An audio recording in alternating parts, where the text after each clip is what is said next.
The desert night in Phoenix, Arizona was unusually still on November 15, 2001, the kind of stillness that settles over the city when the scorching daytime heat finally surrenders to the cold embrace of darkness. Temperature drops of 30 degrees weren't uncommon in the Valley of the Sun, and on this particular Thursday evening, the thermometer had plummeted from a comfortable 72 degrees to a crisp 41. Salvatore "Sal" Mancini stepped out of his construction office on East Van Buren Street at approximately 9:47 p.m. Security footage would later show him locking the front door, adjusting his leather jacket against the November chill, and walking toward his silver Mercedes-Benz parked under the flickering streetlight. He was alone. He carried a brown briefcase in his left hand, the same briefcase he'd carried into the office that morning, according to his secretary, Maria Gonzalez. Sal was 47 years old, a second-generation Italian-American who'd built Mancini Construction from the ground up over 2 decades. His company had worked on some of Phoenix's most prominent developments: luxury apartment complexes in Scottsdale, shopping centers in Tempe, and government contract projects that had made him a wealthy man. But wealth, as many discovered in the desert, often came with shadows. The Mercedes was found 3 days later in the parking lot of a closed manufacturing plant on the outskirts of South Phoenix, near the Salt River. The doors were unlocked. The keys were still in the ignition. The brown briefcase was gone. There were no signs of struggle, no blood, no fingerprints that didn't belong to Sal himself. It was as if he had simply stepped out of the vehicle and vanished into the Arizona night. His wife, Angela Mancini, reported him missing when he didn't return home that night. She told police her husband had mentioned a late meeting but provided no details. She seemed genuinely distraught, her hands trembling as she handed Detective Robert Hernandez a recent photograph of Sal, a man with thick dark hair graying at the temples, brown eyes that carried both warmth and wariness, and a smile that never quite reached those eyes. The Phoenix Police Department launched an investigation immediately. Detective Hernandez, a 20-year veteran with the department, had seen cases like this before. Missing persons in Phoenix weren't unusual. The vast desert surrounding the city had swallowed many secrets over the years. But something about this case felt different. The abandoned car, the missing briefcase, and the whispers that began circulating almost immediately told him this wasn't a simple disappearance. Within 48 hours of Sal's vanishing, Detective Hernandez began hearing rumors. Construction workers who'd worked for Mancini spoke in hushed tones about unusual business partners. Competitors mentioned contracts Sal had won under suspicious circumstances. And then there were the more dangerous whispers, the kind that mentioned names associated with organized crime, debts that ran deeper than money, and connections that extended far beyond the construction business. Sal's bank records revealed regular large cash withdrawals over the previous 6 months. His phone records showed repeated calls to unlisted numbers and burner phones. Business associates described him as increasingly nervous in the weeks before his disappearance, constantly looking over his shoulder, ending conversations abruptly when others approached. The investigation uncovered that Mancini Construction had recently secured a $40 million government contract to build a new municipal complex, a project that competitors claimed should never have gone to Sal's company. Questions arose about bid rigging, payoffs, and connections to influential figures who operated in the shadows of Phoenix's business community. But the most disturbing discovery came from Sal's personal office safe, which Angela had finally agreed to open for investigators. Inside, they found $300,000 in cash, neatly banded and stacked. They also found a handwritten ledger with initials, dates, and amounts that suggested a sophisticated system of payments going back years. The final entry, dated November 14, 2001, 1 day before Sal disappeared, read simply, "Final payment refused. Consequences discussed." Detective Hernandez knew then that this was no ordinary missing persons case. Salvatore Mancini had become entangled in something far more dangerous than bad business deals. The question wasn't just where Sal had gone, it was who had made him disappear, and why. As weeks turned into months with no breaks in the case, the file on Sal Mancini's disappearance grew thicker but no clearer. Witnesses were uncooperative. Leads evaporated. The few people who might have known something operated under a code as old as organized crime itself. Silence. The case went cold by the spring of 2002, filed away among dozens of other unsolved disappearances in the Phoenix metropolitan area. Angela Mancini held memorial services without a body. The construction business was sold. Life moved on, as it always does, leaving only questions behind. But in the shadows, in the bars and back rooms where men spoke in careful whispers, everyone knew the truth. Sal Mancini hadn't simply disappeared. He'd been disappeared, and in the world he'd chosen to do business with, there was only one way that story ended. Audience interaction. What do you think happened to Sal Mancini on that November night in 2001? Was it a business deal gone wrong or something far more sinister? Drop your theories in the comments below, and stay with us as we uncover the web of secrets Sal had become trapped in. Chapter 2 reveals the dangerous world he'd entered, and the price he paid for trying to leave it. Phoenix, Arizona, in the early 2000s was a city experiencing explosive growth. The population had swelled to over 3 million people in the metropolitan area, transforming what had once been a modest desert town into the 6th largest city in the United States. With growth came opportunity, and with opportunity came those willing to exploit it, through any means necessary. What most residents didn't know, what tourists driving through on their way to the Grand Canyon couldn't see, was that beneath Phoenix's gleaming new developments and sun-soaked golf courses operated a sophisticated criminal network that had taken root decades earlier. The Mafia's presence in Arizona wasn't as publicized as their operations in New York, Chicago, or Las Vegas, but that was precisely the point.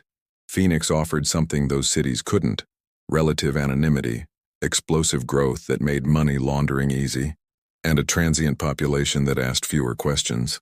By 2001, organized crime had established a quiet but profitable empire in the Valley of the Sun. The operation was elegant in its simplicity. Real estate development provided the perfect vehicle for laundering money generated through gambling, loan sharking, and extortion. Construction projects inflated costs, created phantom expenses, and turned dirty money clean through a maze of legitimate-looking transactions. And Sal Mancini, whether he'd understood it at first or not, had become a crucial piece of that machinery. Investigators would later piece together that Sal's involvement had begun innocently enough in the mid-1990s. His construction company was struggling after several projects had gone over budget. He'd been approached by a business consultant named Tony Scarpelli, who offered to help secure contracts and introduce Sal to investors who could provide capital when banks wouldn't. Tony Scarpelli was 53 years old in 2001, a thin man with silver hair and expensive suits, who conducted business over steaks at Durant's, Phoenix's oldest fine dining establishment. He spoke softly, smiled often, and had connections that seemed to open every door in the city. What Sal didn't fully understand until much later was that Tony's family name carried weight in circles that operated far outside Arizona's sunshine laws. The arrangement had started small. Tony would provide information about upcoming government contracts, ensuring Sal knew exactly what to bid. In exchange, Sal would hire specific subcontractors that Tony recommended, accept inflated invoices without question, and pay consultation fees that seemed generous but not outrageous. For several years, everyone profited. Mancini construction flourished, Tony's associates received clean money through legitimate business channels, and the system hummed along smoothly. But by 2000, the arrangement had evolved into something darker. Sal's company was no longer just a profitable business.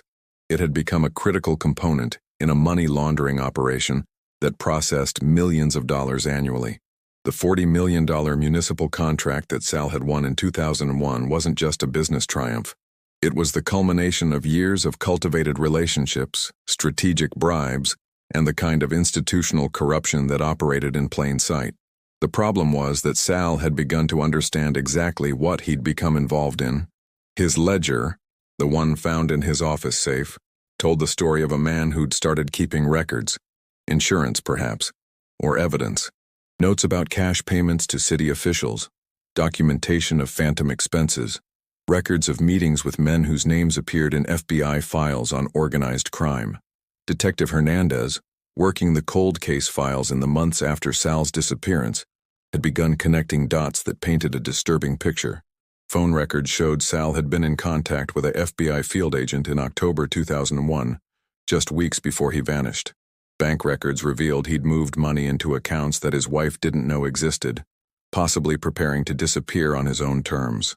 And witness statements, carefully reviewed, suggested Sal had been asking dangerous questions about the people he'd been doing business with.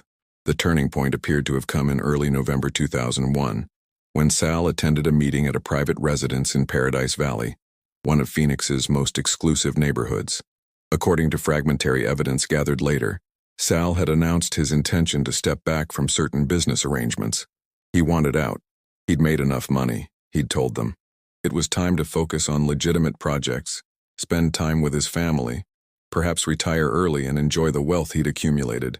In the world of organized crime, there's a saying, you don't retire, you're retired. And Sal Mancini was about to learn the cost of trying to break ties with people who didn't accept resignations. The network Sal had become entangled with extended far beyond Tony Scarpelli.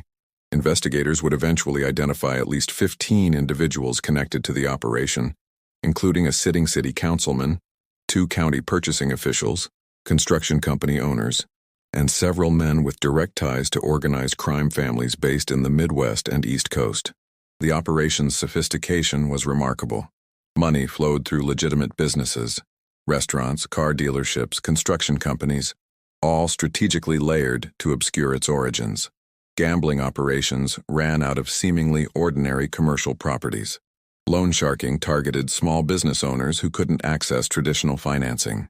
And extortion, when necessary, was handled with such subtlety that victims rarely recognized it as such until they were already trapped.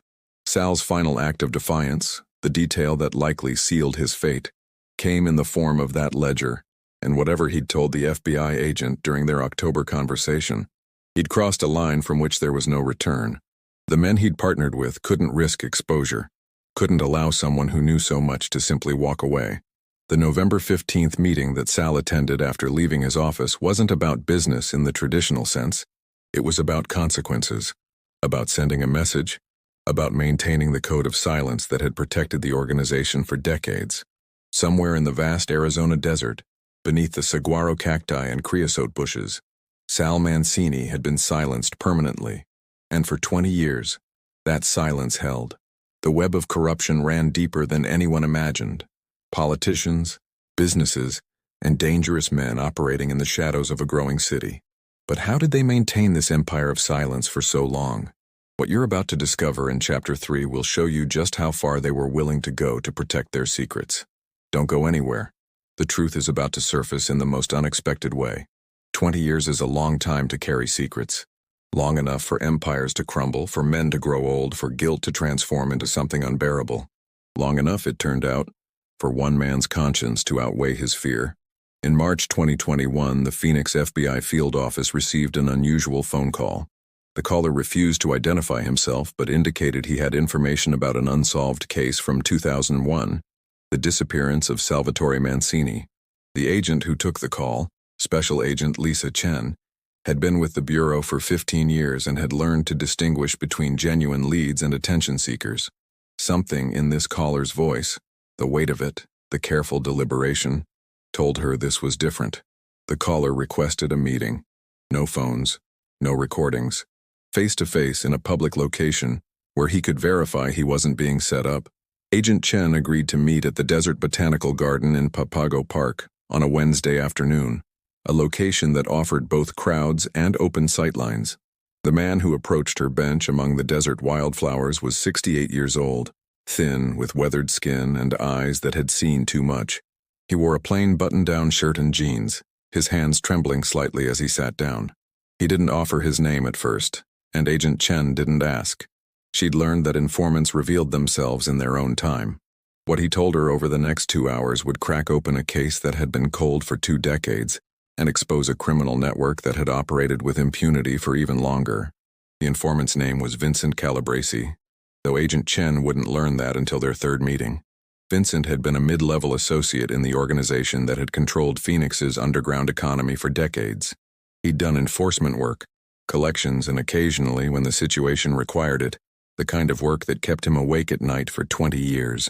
Vincent's voice was hoarse as he began his account, his eyes fixed on the desert landscape rather than meeting Agent Chen's gaze directly. He described the organization's structure, a loose network of made men and associates connected to traditional crime families, but operating with significant autonomy in Arizona. He named names, detailed operations, and painted a picture of systematic corruption that had infected multiple levels of Phoenix's government and business community. But Agent Chen was most interested in one specific night, November 15th, 2001. Vincent had been there. Not at the initial meeting where Sal had announced his intention to step back from the organization, but at what came after. He described receiving a call around 10:30 p.m. from Tony Scarpelli, instructed to meet at a warehouse near the airport. When Vincent arrived, two other men were already there, men whose names Agent Chen recognized from organized crime investigations dating back decades. Sal Mancini's Mercedes was parked inside the warehouse. Sal himself was sitting in a chair, visibly terrified but trying to maintain composure. The brown briefcase that had disappeared with him sat on a table nearby, open to reveal stacks of documents and a recording device. Vincent's voice dropped to almost a whisper as he described what happened next. Tony Scarpelli had confronted Sal about the FBI contact, about the records he'd been keeping, about his intention to provide testimony in exchange for immunity. The conversation had been brief. In the world these men operated in, explanations didn't matter. Betrayal, real or perceived, carried only one sentence. Sal had tried to explain. He had a wife, children. He'd been threatened by federal prosecutors with charges related to the municipal contract fraud. He hadn't told the FBI anything significant yet. He pleaded. He could still be trusted. He just wanted to protect his family. But trust, once broken in that world, could never be repaired. Vincent described the moment with clinical detachment, perhaps the only way he could force himself to say the words aloud after 20 years. It had been quick, he said. Professional. Sal Mancini had been killed in that warehouse, his body wrapped in plastic and construction tarps from his own company's supplies. The disposal had been carefully planned. They'd driven north into the desert, past Carefree and into the vast emptiness of the Tonto National Forest. In a location marked only by GPS coordinates that Vincent had memorized, they'd buried Sal Mancini 6 feet deep in a ravine that would be virtually impossible to find without knowing exactly where to look. Agent Chen asked the obvious question. Why now? After 20 years of silence, what had made Vincent Calabresi decide to violate the Code of Omerta, the Mafia's sacred vow of silence that had protected the organization for generations? Vincent's answer was simple and devastating. Cancer. Stage 4. Pancreatic cancer, diagnosed 6 months earlier. The doctors gave him perhaps a year to live, possibly less. He was 68 years old, his children barely spoke to him, and he'd spent 2 decades carrying the weight of multiple murders, not just Sal Mancini's. He was dying, he told Agent Chen, and he was tired of dying with these secrets. He wanted to give Angela Mancini closure. He wanted the men who'd ordered and participated in these killings to face justice. And perhaps in whatever time remained, he wanted to make peace with the part of himself that had disappeared into the desert, along with Sal Mancini 20 years ago. The FBI launched an immediate investigation, though they moved carefully. Many of the individuals Vincent named were still alive, still connected, still dangerous. Surveillance was established. Financial records were subpoenaed. Vincent agreed to wear a wire and documented conversations with former associates who believed he was still bound by the Code of Silence. What emerged was even more extensive than the Mancini case. Vincent's testimony connected dozens of unsolved cases. Disappearances, murders, acts of violence that had been classified as random crimes, but were actually calculated eliminations by the organization. He provided details about ongoing criminal enterprises, money laundering operations, and corruption that extended into 2021. In July 2021, using the GPS coordinates Vincent provided, forensic teams excavated a remote ravine in Tonto National Forest, 73 miles from the office where Sal Mancini had last been seen alive. Buried beneath 20 years of desert soil and time, they found human remains wrapped in deteriorated plastic and tarp. Dental records confirmed what everyone already knew. Salvatore Sal Mancini had finally been found. The forensic evidence corroborated Vincent's account in disturbing detail. The medical examiner's report confirmed the manner of death, the approximate time frame, and details that only someone who'd been present could have known. For Angela Mancini, now 69 years old and living in California near her daughter, the news brought a horrific kind of closure. Her husband hadn't abandoned her. He hadn't run away to start a new life. He'd been murdered, and she'd spent 20 years wondering. But Vincent Calabresi's cooperation did more than solve Sal's disappearance.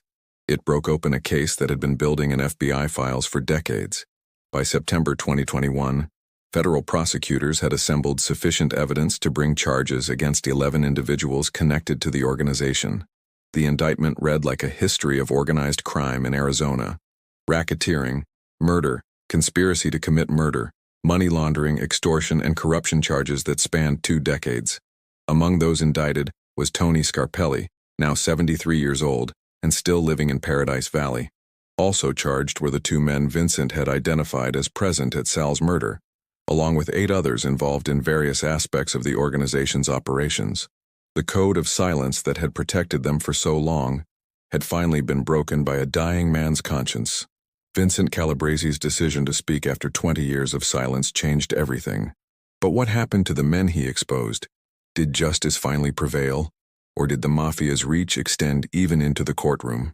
The final chapter reveals the dramatic conclusion to this case and the lasting impact one informant had on bringing down an entire criminal empire. You won't believe how this story ends. The federal courthouse in downtown Phoenix became the center of one of Arizona's most significant organized crime trials in February 2022. The case of United States versus Scarpelli et al. Drew national media attention, not just for the murder of Sal Mancini, but for the window it opened into decades of mafia operations in the Southwest. Vincent Calabresi took the witness stand on the 3rd day of the trial. His physical condition noticeably deteriorated from the cancer that was slowly claiming his life. He walked to the stand with difficulty, his suit hanging loosely on a frame that had shed 40 pounds since his first meeting with Agent Chen. But his voice, when he spoke, was clear and unwavering. For 5 days, Vincent testified to the inner workings of the organization. He described the hierarchy, the operations, the violence that had maintained order and silence. He recounted specific incidents, named specific individuals, and most importantly, he provided detailed testimony about the night Salvatore Mancini was murdered. The defense attorneys attacked his credibility viciously, as expected. They painted him as a career criminal seeking leniency for his own crimes, a dying man trying to settle personal scores, a liar who would say anything to reduce his own culpability. But Vincent had prepared for this. His testimony was corroborated by physical evidence, by financial records, by surveillance recordings he'd helped the FBI obtain, and by the undeniable fact that he'd led them to Sal Mancini's body exactly where he said it would be. The prosecution also presented testimony from other witnesses who'd come forward after Vincent broke the silence. A former accountant who'd laundered money through Mancini Construction, a retired city official who admitted accepting bribes in exchange for steering contracts, even a former FBI agent who'd met with Sal Mancini in October 2001 and confirmed that Sal had expressed fear for his life and willingness to cooperate in exchange for protection that had never materialized. The evidence was overwhelming. Phone records placed the defendants in the locations Vincent described. Financial transactions matched the timeline of events. Forensic evidence from Sal's remains supported the manner of death Vincent had detailed. And perhaps most damning, wiretap recordings from Vincent's cooperation captured several defendants discussing past events in ways that incriminated themselves without realizing it. Tony Scarpelli's defense was that he'd been a legitimate business consultant, nothing more. He claimed Vincent was lying to damage him personally, that the prosecution had offered Vincent a deal he couldn't refuse. But Scarpelli's own financial records told a different story. Millions of dollars moving through accounts connected to known organized crime figures, properties purchased through shell companies, and payments that had no legitimate business explanation. The trial lasted 7 weeks. On April 22, 2022, the jury began deliberations. 3 days later, they returned with verdicts that would reshape understanding of organized crime in Arizona. Tony Scarpelli, guilty on all counts, including first-degree murder in the death of Salvatore Mancini. The 2 men Vincent identified as present at the murder, guilty. Of the 11 original defendants, 9 were convicted on various charges ranging from racketeering to conspiracy to commit murder. Only 2 were acquitted due to insufficient evidence of their direct involvement in the most serious crimes. The sentencing phase came in June 2022. Tony Scarpelli, 73 years old and showing no remorse, received life in prison without the possibility of parole. The judge, in delivering the sentence, spoke directly about the impact of Scarpelli's crimes, not just on Sal Mancini and his family, but on the city of Phoenix itself, whose institutions had been corrupted by greed and violence. The other convicted defendants received sentences ranging from 15 years to life, depending on their level of involvement in criminal history. Combined, the sentences represented over 200 years of prison time for an organization that had operated with impunity for decades. But perhaps the most significant outcome wasn't the convictions themselves. It was what they triggered. The case opened investigations into dozens of other unsolved crimes. Cold cases were reopened. Financial institutions were scrutinized for their role in money laundering. Politicians connected to the individuals who'd been convicted faced their own investigations, some resulting in additional charges, others in resignations and disgrace. The ripple effects extended beyond Arizona. The FBI used information from the Scarpelli case to build cases against organized crime figures in other states, revealing that the Phoenix operation had been part of a broader network that extended across the Southwest and connected to traditional Mafia families in the Midwest and East Coast. As for Vincent Calabrese, he never saw the conclusion of the trial. He passed away on March 8, 2022, just 2 weeks before the verdicts were delivered. True to his word, he'd lived long enough to testify, to tell the truth, and to break the code of silence that had defined his adult life. Before his death, Vincent had recorded a statement to be released after the verdicts. In it, he spoke directly to Angela Mancini and her family, expressing remorse that no words could adequately convey. He acknowledged that nothing he did could bring Sal back or erase the pain his actions had caused. But he hoped that the truth, finally revealed, might provide some measure of closure. Angela Mancini attended the sentencing hearing, her first public appearance related to the case since the trial began. She read a victim impact statement that brought the courtroom to tears. She spoke about the 20 years of not knowing, of raising children who never had proper closure about their father's fate, of the anger and grief and confusion that had defined 2 decades of her life. But she also spoke about forgiveness, not for the men who'd killed her husband, but for herself. Forgiveness for the guilt she'd carried, wondering if she could have done something differently. Forgiveness for the anger that had consumed so much of her life.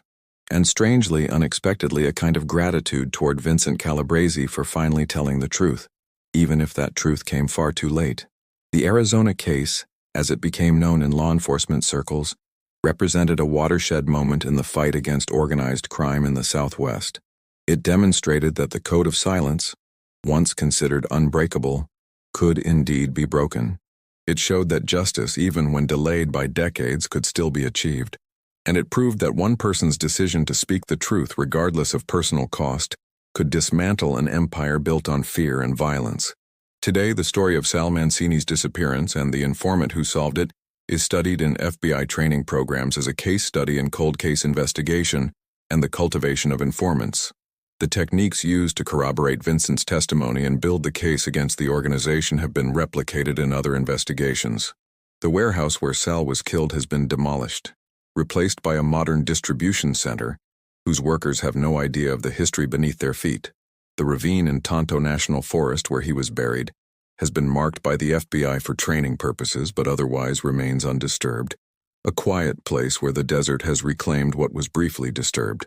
Mancini Construction no longer exists, having been sold and rebranded years ago, but the municipal complex that Sal's company won the contract to build still stands in Phoenix, a reminder of the corrupted promise and deadly ambition that cost him his life. The Arizona case closed with convictions, with truth revealed, and with a measure of justice finally served. But it also left behind lessons about the price of silence, the weight of secrets, and the courage required to speak truth in the face of consequences. Salvatore Mancini didn't deserve to die in that warehouse 20 years ago. But through Vincent Calabrese's testimony and the dedicated work of investigators who never gave up on a cold case, his story became more than just another unsolved disappearance. It became a testament to the idea that truth, no matter how long buried, eventually finds its way to the surface. In the end, the desert that had hidden so many secrets for so long finally gave one back. The Arizona case proves that justice, though sometimes delayed, can still prevail when one person finds the courage to break the silence. Vincent Calabrese's decision to come forward not only solved Sal Mancini's disappearance, but brought down an entire criminal empire that had operated in the shadows for decades. His testimony showed us that even the strongest codes can crumble when weighed against conscience and the desire for redemption. If this story moved you, if the journey from mystery to truth kept you engaged, please subscribe to our channel for more incredible true crime stories like this one. Hit that like button, share this video with others who appreciate deep dives into real cases, and let us know in the comments, what part of this story surprised you the most? Was it Vincent's decision to break the code, the extent of the corruption, or the fact that justice prevailed after 20 years? Thank you for joining us on this journey through one of Arizona's most significant organized crime cases. More stories of mystery, investigation, and justice await. Until next time, remember, the truth always finds a way.